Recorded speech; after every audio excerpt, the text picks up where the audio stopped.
SKS Type 56 carbine. The SKS entered Soviet service in 1949 as a self-loading carbine intended to bridge the gap between the Mosin Nagant and the new generation of select fire rifles. China adopted it in 1956 as the Type 56 carbine, while Yugoslavia, East Germany, Romania, Albania, North Korea, and North Vietnam produced local versions. Global totals run well into the millions, which explains its ubiquity in Cold War conflicts.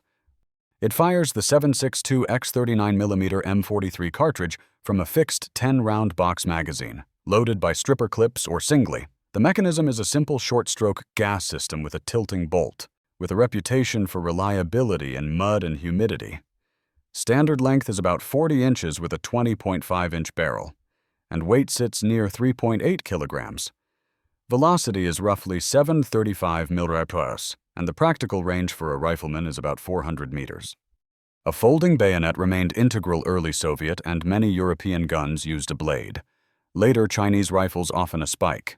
During the Vietnam War, it equipped both North Vietnamese regulars and Viet Cong guerrillas in large numbers, particularly in the early and middle years of the conflict.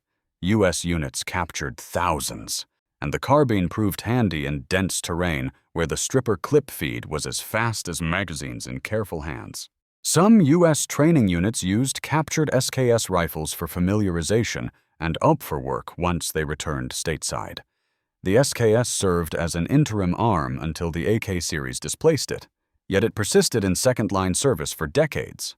Reserve stockpiles in dozens of countries kept it relevant into the 2010s, and civilian interest remains strong where import rules allow. M79 grenade launcher. The M79 emerged from the U.S. Army's Project Niblick, which sought to put organic explosive firepower directly in a rifle squad without the weight and complexity of a mortar. Springfield Armory refined a series of single-shot prototypes in the late 1950s, and the launcher was standardized on December 15, 1960 as the M79. Production began in 1961 and ran through the early 1970s with several contractors producing large quantities. It is a break-action, shoulder-fired launcher chambered for the 40x46mm low-velocity family. The high-low propulsion system inside the cartridge case moderates recoil while maintaining sufficient projectile velocity. Empty weight sits just under 3 kilograms, with a 14-inch rifled barrel and an adjustable folding leaf sight calibrated from about 75 to 375 meters, plus a fixed close-range setting when folded down. The launcher fires an extensive catalog of ammunition, including high explosive, smoke and illumination, buckshot for close-in defense, and riot control rounds. In Vietnam, the M79 typically went to a designated grenadier in each infantry squad, complementing riflemen by lobbing explosive rounds into defilade or tree lines. Operators valued its precision and consistent arming distance. The single-shot action and minimum arming range required a secondary weapon for close contact. Field modifications appeared shortened stocks and barrels for jungle carry, and special operations units experimented with multi-shot concepts, like the pump-action China Lake launcher to increase rate of fire. Underbarrel systems such as the XM148 and later the M203 gradually replaced the standalone M79, yet the original persisted wherever accuracy with specialty or extended length rounds mattered. Several nations continued production or refurbishment, and modernized stocks and sights appear, even on contemporary refits adopted by law enforcement agencies for less lethal roles. RPG-2B40. Soviet designers began work on a new handheld anti-tank launcher in 1947 to supersede the underpowered RPG-1. The result, the RPG-2 entered Soviet service in 1954 and quickly filtered into Warsaw Pact and aligned states. It became the template for a family of licensed and unlicensed copies, including China's Type 56, Czechoslovakia's P-27, and Yugoslavia's M57, with night fighting kits like the NSP-2 sight, appearing by the late 1950s. The launcher uses a simple 40mm steel tube with a wooden heat shield and an external hammer. The standard projectile is a fin-stabilized 82mm heat round with an effective range around 100 to 150 meters. Rate of fire in trained hands is 3 to 4 rounds per minute. Armor penetration figures were sufficient against 1950s tanks, though later armor packages exceeded its capability frontally. Simplicity kept the system light and maintainable in austere conditions. In Vietnam, it was known as the B-40 and was distributed widely to both Viet Cong and North Vietnamese forces. Besides ambushing armored cars and trucks, crews fired at helicopters during low hover phases and landing approaches, which made it a persistent nuisance to air mobility. Propaganda posters and photographs from the period often depicted fighters with B-40 launchers slung over the shoulder or staged at the ready. M14. The M14 traces to a post-war attempt to consolidate several U.S. small arms roles into a single 7.62 x51mm rifle. Springfield Armory's T-44 prototype won trials in the mid-1950s, and the rifle was standardized in 1957 as the U.S. Rifle 7.62mm M14. First Army deliveries began in 1959 with production shared by Springfield Armory, Winchester, Harrington and Richardson, and TRW. The concept aimed to replace the M1 Garand, M1, M2 carbines, M3 submachine gun, and even the Bayard in an automatic rifle variant. Mechanically, it is a gas-operated rotating bolt design that inherits Garand ergonomics while adding a detachable 20-round magazine and a self-regulating gas system. A 22-inch barrel and aperture sight supported accurate fire to several hundred yards. While select fire variants existed, the combination of full-power cartridge and lightened service weight made automatic fire difficult to control, and many rifles were issued or modified for semi-automatic operation only. The rifle entered Vietnam as the U.S. standard service arm. In jungle conditions, its length and weight complicated maneuvering, and wooden stocks were prone to swelling and warping in humidity before fiberglass furniture arrived in meaningful numbers. By 1967, the M16 family was replacing it as the general issue rifle, and the M14 shifted to training and specialized roles. Still, photographs from fights like the actions around Hamo Village during the Tet Offensive show Marines using M14s well into 1968. The platform's accuracy potential led to a second career.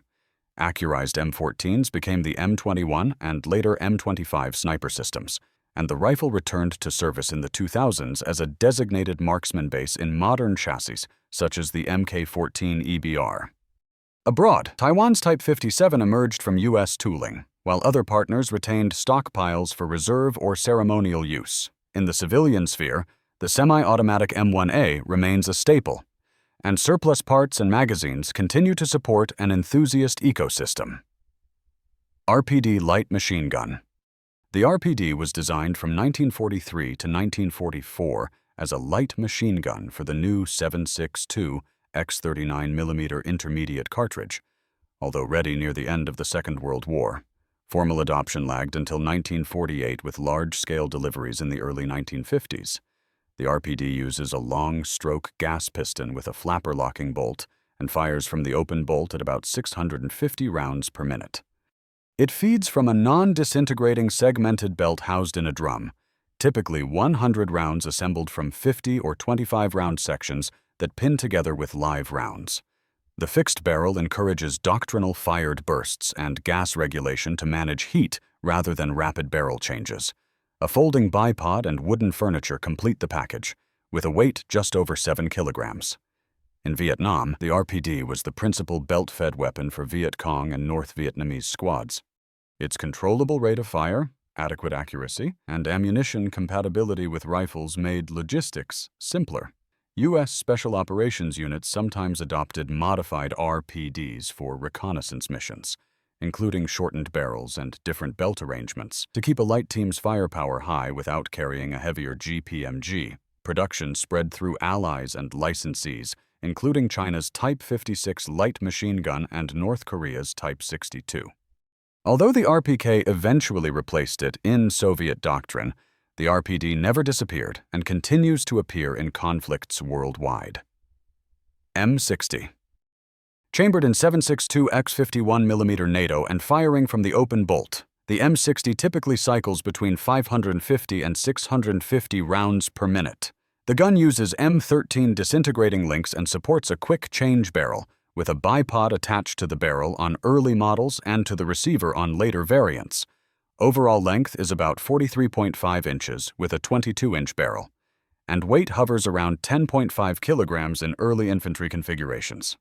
Tripod, pintle, and aircraft mounts broadened its employment. In Vietnam, it became pervasive, carried by infantry squads, mounted on M113 armored personnel carriers and riverine patrol boats, and fitted as a door gun on helicopters, notably the M60D. Gunners appreciated its controllability and firepower, but heavy use in tropical grime revealed durability issues, including extractor wear, sear erosion leading to runaways, and early barrel latch snag problems. Field experience and later engineering changes produced improved E-series guns, and special operations units developed compact and continuous feed configurations for maritime and jungle use.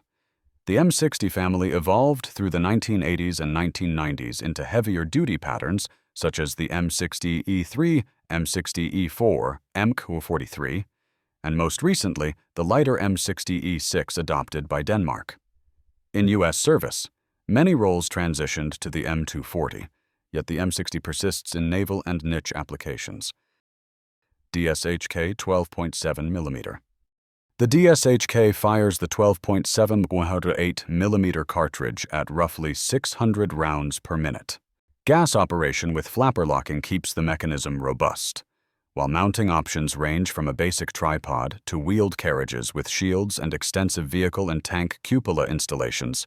A 1070mm barrel drives projectiles to about 850 systems, and effective anti-personnel and anti-aircraft ranges extend to around 2 kilometers.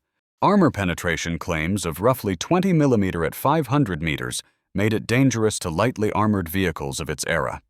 In Southeast Asia, the DShK entered combat with the Viet Minh and remained a fixture in the hands of North Vietnamese and Allied forces. It presented a serious threat to helicopters and low-flying aircraft along infiltration routes and around defensive belts. Its weight and mobility compared favorably with towed automatic cannons when moving through jungle or mountainous terrain. The gun also appeared in fixed positions for base defense and as an anti-materiel weapon. Although later Soviet forces shifted to the NSV and then the Cord, the DShK's global footprint persists.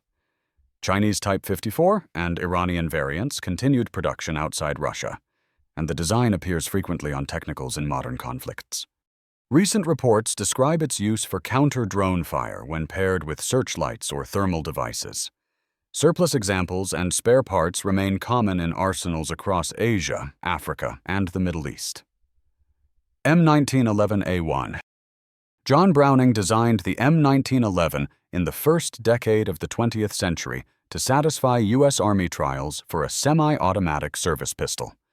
It was officially adopted on March 29, 1911, and refined into the M1911A1 in 1926, with ergonomic updates such as a shorter trigger, arched mainspring housing, and longer grip safety spur. Production surged during both World Wars and continued in peacetime for military, police, and civilian markets. The design is a single-action, short recoil, tilting barrel pistol in .45 ACP. Standard government models weigh around 39 ounces with an overall length of about 8.5 inches and a 5-inch barrel. The original magazine held 7 rounds, with later aftermarket capacities increasing. A combination of manual thumb safety and grip safety made the operating sequence straightforward for trained users, and the pistol's lockup and trigger geometry supported accurate shooting. In Vietnam, the M1911A1 remained the standard sidearm for U.S. forces, carried by officers, NCOs, aviators, and special units. South Vietnamese forces also used it in quantity. As with other U.S. equipment, captured pistols saw limited use with Viet Cong and North Vietnamese units when ammunition was available, and improvised copies occasionally surfaced. The platform never disappeared from service after the U.S. military adopted 9.19mm pistols in the 1980s. Marine Corps units fielded modernized 1911s such as the M45 MEU SOC and later the M45A1 CQBP well into the 2010s. Commercially, the 1911 remains the most copied pistol design in the world, with extensive aftermarket support, competition pedigrees, and a wide range of manufacturers. AK-47 Type 56. China began licensed production of the Kalashnikov rifle in 1956, initially mirroring the Soviet AK Type 3 with a milled receiver before shifting to stamped construction akin to the AKM. The rifles entered People's Liberation Army service as the Type 56 and spread through export, aid, and licensed output across Asia and beyond.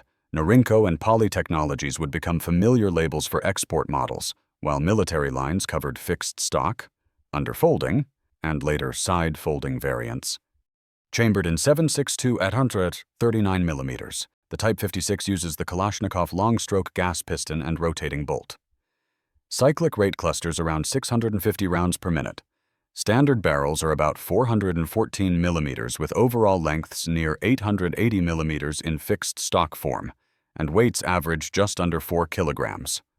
Distinctive Chinese features include the fully hooded front sight and the integral spike bayonet on many fixed stock rifles, alongside furniture and receiver details that differ subtly from Soviet production. In Vietnam, the Type 56 became the most common AK pattern rifle in North Vietnamese and Viet Cong hands. Chinese support ensured volume, and photographs from the period show the spike bayonet frequently. The rifle's reliability and ease of training suited guerrilla and regular formations alike. After relations deteriorated between China and Vietnam, both sides still fielded Type 56 rifles during the 1979 border war. A reminder of how widely the pattern had spread. The Type 56 family remains in service with reserve and militia formations in China and with militaries and irregulars worldwide. Export production continued for decades, and semi-automatic commercial variants entered many civilian markets under evolving trade names and compliance configurations. M16A1. The M16 story begins with Eugene Stoner's AR-10 and AR-15 concepts, which paired aluminum receivers and polymer furniture with a small caliber, high-velocity cartridge. Colt acquired rights to the AR-15 in 1959, and early U.S. military evaluations led to limited issues in the early 1960s. The XM16E1 entered Vietnam in 1965, and the rifle was standardized as the M16A1 in 1967, after engineering and logistical fixes addressed reliability problems. Mechanically, it uses a rotating bolt driven by gas tapped from the barrel and directed through a tube to the bolt carrier. The result is a lightweight, straight-line, low-recoil rifle capable of rapid, controlled fire. Standard M16A1 configuration features a 20-inch barrel with 1/12 twist for the M193556mm cartridge, triangular handguards in early production, and 20 then 30-round magazines as procurement evolved. Cyclic rate varies around 700 to 900 rounds per minute, depending on ammunition and condition. In Vietnam, early rifles suffered stoppages tied to a change in propellant and the absence of chrome-plated chambers and bores, compounded by a shortage of cleaning kits and training, chrome plating, modified gas porting, improved buffers and extractor springs, proper cleaning gear, and better magazines transformed field performance. By 1969, the M16A1 had replaced the M14 as the standard U.S. service rifle in the theater. Special operations and aircrew units used shortened carbines from the CAR-15 family, while the underbarrel M203 later added organic grenade capability at the individual level. The basic platform evolved into the M16A2 with a heavier barrel and faster twist for SS-109 TM-855 ammunition, then into flat-top A4s and into the compact M4 carbine that now dominates U.S. service. If you found this video informative, feel free to share it with others who appreciate firearms history, and subscribe for future installments. Topic suggestions are always welcome in the comments. Thanks for watching.